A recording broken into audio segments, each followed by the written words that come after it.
আর হচ্ছে খেতে পছন্দ করি। আরেকটা খাবার আমার খুব পছন্দ, সেটা হচ্ছে সুশি।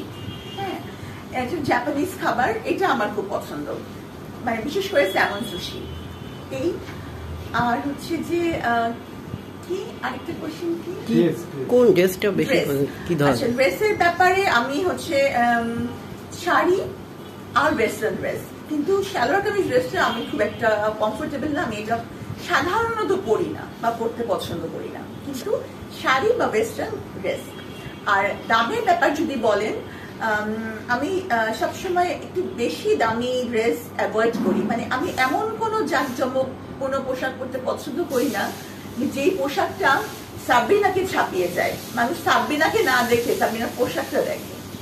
তো আমি সবসময় এমন পোশাক পরতে পছন্দ করি যেখানে যেখানে মানে মানে একটা খুব মানে সহনীয় দামের, অস্বাভাবিক দামের পোশাক পরে আমি চমক সৃষ্টি করা টাইপের মানুষ না, বা এটা আমি ব্যক্তিগতভাবে পছন্দও করি না। জীবনে কত দামি পোশাক পরা হয়েছে? 1 লাখ, 5 লাখ, 10 লাখ, এরকম একটা অ্যামাউন্ট মনে পড়ে নাকি যে আমার জীবনে সর্বোচ্চ এরকম দামি একটা পোশাক পরেছি? আমার জীবনে হচ্ছে যে দামি পোশাক পরা হয়েছে সেটা হচ্ছে আমি হচ্ছে শিকাগোতে আমার একটা কনফারেন্স ছিল, তো ওখানে যখন গিয়েছিলাম তো তখন ওখান থেকে একটা ড্রেস কিনেছিলাম যেটা বেশ দামি ছিল, তবে তাই বলে অত দামি না, তখনকার হিসাবে হয়তো বাংলাদেশি টাকায় 50,000 টাকা হবে। কত সাল এটা মনে আজ থেকে 6 বছর আগের ঘটনা। তাহলে এখন তো ওইটা মূল্য প্রায় 3 লাখ হয়ে গেছে। না না, এত হবে না, কাপড়ের মূল্য তো কাপড় তো আর সোনা না।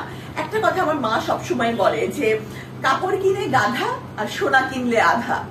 হ্যাঁ, মানে কাপড় যে মানে ড্রেস কিনলে ওটা তো আর কোনো রিসেল ভ্যালু থাকে না। তো যাই হোক, আমি সেই জন্য মানে এত দামি পোশাক পরাটাকে খুব একটা যৌক্তিক মনে করি না, মানে যাদের সামর্থ্য আছে তাদের ক্ষেত্রেও আমি মনে করি না যে এত দামি পোশাক পরার কোনো গুরুত্ব আছে। আচ্ছা, আমরা ক্যামেরায় যখনই দেখি আপনাকে একটা ড্রেস আপনি একবার আসছে, 2 বার আসে না, আমরা ক্যামেরায় যাবো, আপনার কতগুলা ড্রেস আছে? এইটা তো আসলে একটা ঘটনা বলি যে যখন আমরা কারাগারে ছিলাম, কারাগারে মানে আমার যে মরহুম স্বামী সে তো অ্যারেস্ট হয়েছিলেন আমার 1 মাস আগে, এরপর যখন আমি অ্যারেস্ট হলাম তো যেখানে আমরা থাকতাম সেখানে আরো কিছু মানে অফিস করার জন্য কিছু ভাড়া নেওয়া ছিল। তো 9 মাস যখন পার হয়ে গেছে তখন ওখানকার বাড়িওয়ালা, সেই কনফিডেন্স সেন্টারের বাড়িওয়ালা ভাড়া চুকানোর জন্য সব জিনিস নিলামে তুলে ফেললেন। হ্যাঁ, আমার মরহুম স্বামীর সই নিয়ে। তো সেইখানে আমার সমস্ত ড্রেস যেটা আমার কালেকশনে ছিল, আমি ইউএসএ থেকে কিনেছিলাম বা কানাডা থেকে কিনেছিলাম, ইভেন আমার হচ্ছে কি স্যান্ডেল, সেগুলো পর্যন্ত নিলামে উঠে বিক্রি হয়ে গেছে। মানে আমি প্রকৃতপক্ষেই সর্বহারা হয়েছি। তো এখন সুবিধা হচ্ছে আমার মা অনেক শাড়ি পরেন, এখন আমি বিশেষ করে আম্মা শাড়িগুলোই বেশি পরি। আর ড্রেসের প্রতি সবসময় একটা আমার ক্রেভিং আছে, কিন্তু তাই বলে একদিন পরলে আরেকদিন পরি না, এটা বোধহয় ঠিক না। আচ্ছা, আপনি বললেন আপনার মরহুম স্বামী, উনি তো এখনো জীবিত, আপনি কেন মৃত বলতেছেন? সেটা হয়তো আপনার জন্য জীবিত, কিন্তু আমার জন্য উনি মৃত। আচ্ছা, আর কি কখনো কথা হয়েছে?